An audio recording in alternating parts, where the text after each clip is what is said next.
Hey everyone, before we dive in, please hit that subscribe button to join my channel and stay updated with more stories, like this one.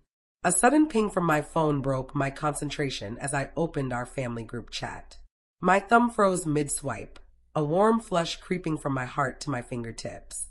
There they were, my sister Natalie, her daughter Olivia, my parents, and cousins I hadn't seen in ages, all sporting identical pink t-shirts, emblazoned with #FamilyFirst across the front. Pink balloons floated behind them at a recovery celebration for Olivia's successful surgery, a surgery I'd funded with $16,000 of my own money, a celebration I wasn't invited to. Welcome to Revenge with Lyra. She needs only positive vibes, okay?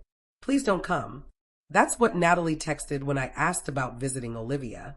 No gratitude, no apology, just that, after I drained my savings to save her daughter's life. I'm Paige, 32, and this is the tale of how I discovered that sometimes silence speaks louder than presence. I've always been the family's problem solver. The steady one. The one they turn to when chaos erupts.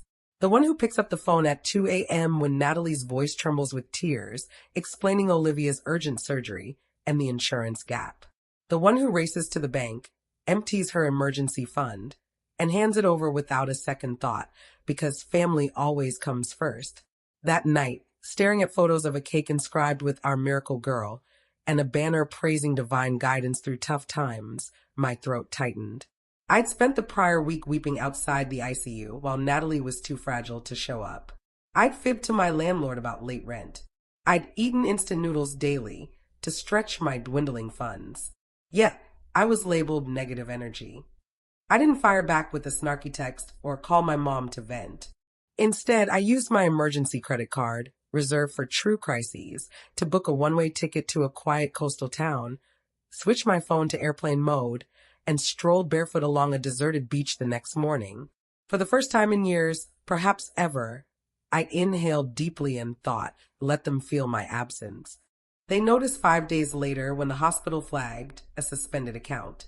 By then, I turned my phone back on but kept it silent, watching notifications pile up without replying. First came Natalie's voicemail. "Hey, Paige, it's me. Can we chat about the hospital stuff?" "No, sorry, no thanks, just the hospital stuff." As if my sacrifice was a minor hassle. Then a group text from Mom. "Sweetie, can you call your sister? She's swamped." Swamped? Was she drained from picking balloon colors while I haggled over a $16,000 payment plan?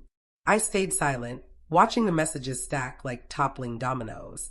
That's when the hospital sent a second bill, this time to Natalie's account, since she'd insisted on being listed as Olivia's guardian for legal reasons. It demanded $1,650 immediately. My last payment had been reversed. From the airport, I'd calmly called the hospital, stating I'd been emotionally coerced into paying and was withdrawing financial consent, asking them to remove my name from future correspondence. They did. Now the burden was Natalie's and she wasn't prepared. 14 missed calls in 2 hours. 3 family members with hushed tones and faint guilt. "Paige, now's not the time for drama. She's dealing with so much. Family doesn't keep tabs." But I had.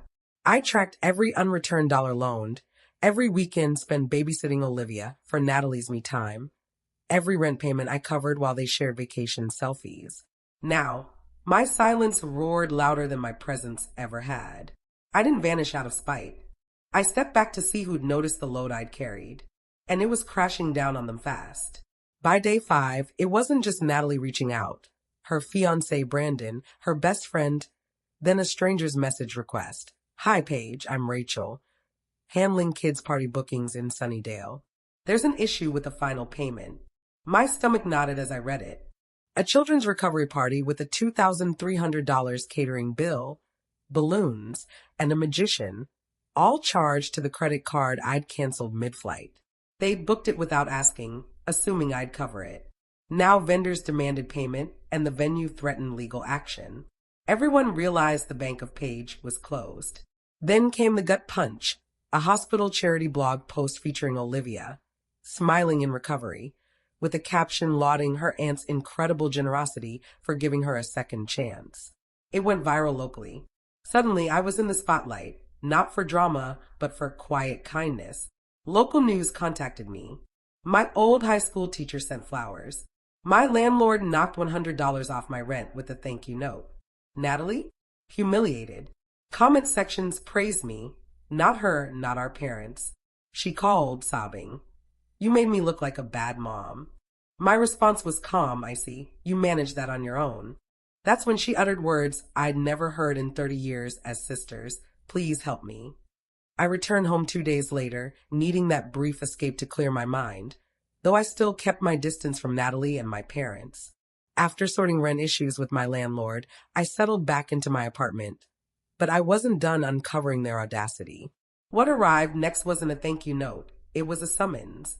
Holding the envelope under my kitchen light, my heart raced. Paige Sutton, defendant.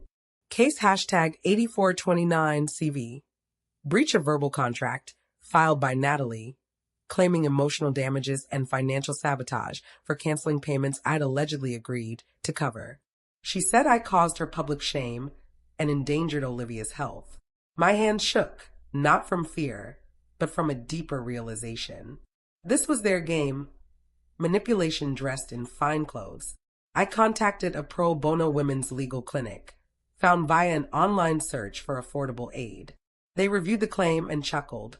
This will be tossed out like spam.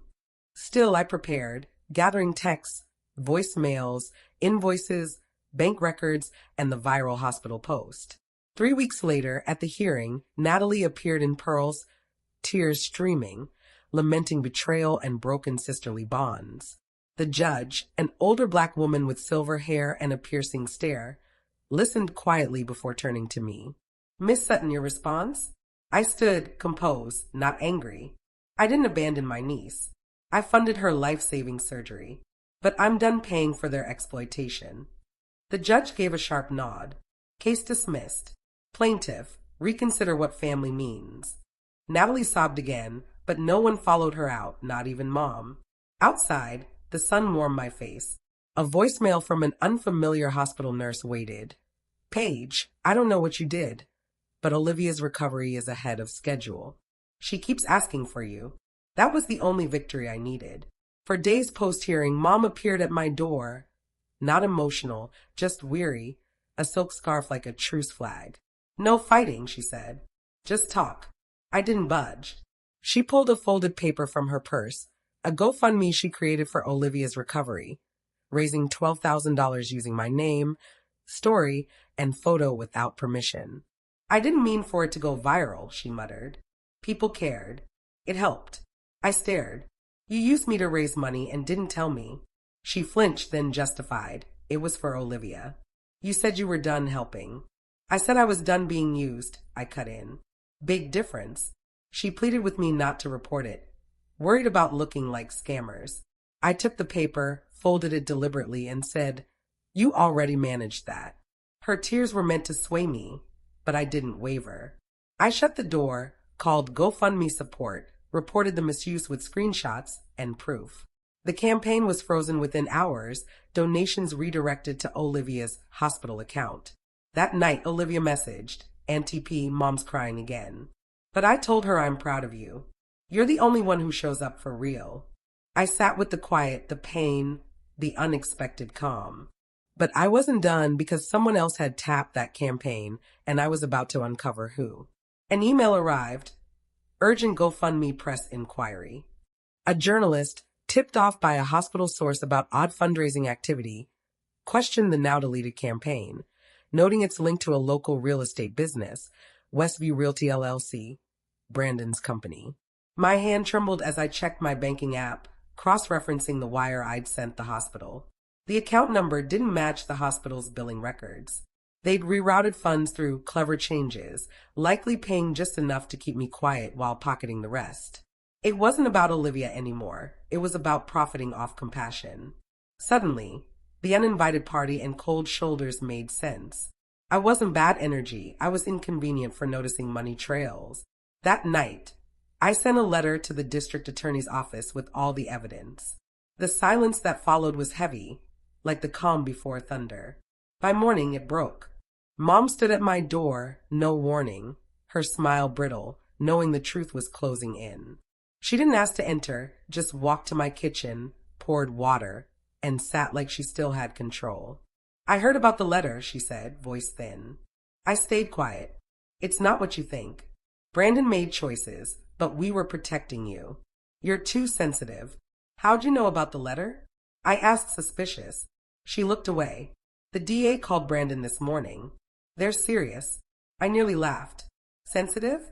I paid for your daughter's surgery. I kept your lights on for 3 years, and I'm still bad energy? She stood, her facade cracking. You'll ruin us. No, I said softly. You did that by turning kindness into a scam.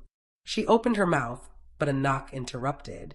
A woman in a gray blazer stood there, badge visible, notepad in hand, an officer behind her. Miss Sutton? We have questions about a financial misconduct case, fraudulent fundraising, misuse of medical funds, unauthorized transaction rerouting. I stepped aside as Mom's face paled. I didn't, she started, but her words were too late. They weren't here for me. I was the whistleblower. I watched her tremble on my couch, answering questions she never expected. That night, I lit a candle by my window, not for vengeance, but for justice that finally saw me. The newspaper buried the story between weather and sports. Local family under investigation for medical fund misuse. Charges pending. I clipped it, taped it inside my kitchen cabinet, not for pride, but for clarity. 2 months later, Brandon pleaded guilty to misappropriation, receiving probation, a suspended sentence, and a restitution order. Natalie filed for divorce, finally seeing what I'd known all along. Mom, though not charged, lost her community status. A week after sentencing, Natalie sent a voice note. Sobs, pleas, bargaining. The party wasn't meant to exclude me. I'd misunderstood. Family's messy, but love is real. I didn't reply, not out of apathy, but because healing sometimes means silence over reopening wounds for others' comfort. The hospital called, the debt was cleared. An anonymous donor paid the remaining $4,000. Olivia later revealed it was her dad, Kyle, who stayed out of the drama, but quietly helped his daughter. No fanfare, just grace. So I did what felt right. I took next month's rent money and rented a lakeside cabin. Just me, a journal, and an old paperback I hadn't read in years. On the first morning, I brewed coffee, walked barefoot outside, and let sunlight wash over me like absolution. No text, no guilt, no outsider label. Just me, the woman who once begged for a seat at their table, now crafting her own under a sky too vast to claim. 6 months post-trial, Olivia started living with me part-time while Natalie rebuilt post-divorce. Our bond grew, rooted in truth, not duty. Kyle and I now co-parent Olivia respectfully, prioritizing her needs. As wind rustled the pines and silence enveloped me like a warm cloak, I whispered, "You'll never take my peace again." They say healing roars, but mine arrived in quiet stillness. Before you go, a quick bonus for sticking around. If you're into learning and growing like me, audiobooks are a must. I've got an exclusive Audible deal, your first month free, with access to over 500,000 titles at no cost. Check the description for details. Don't miss out.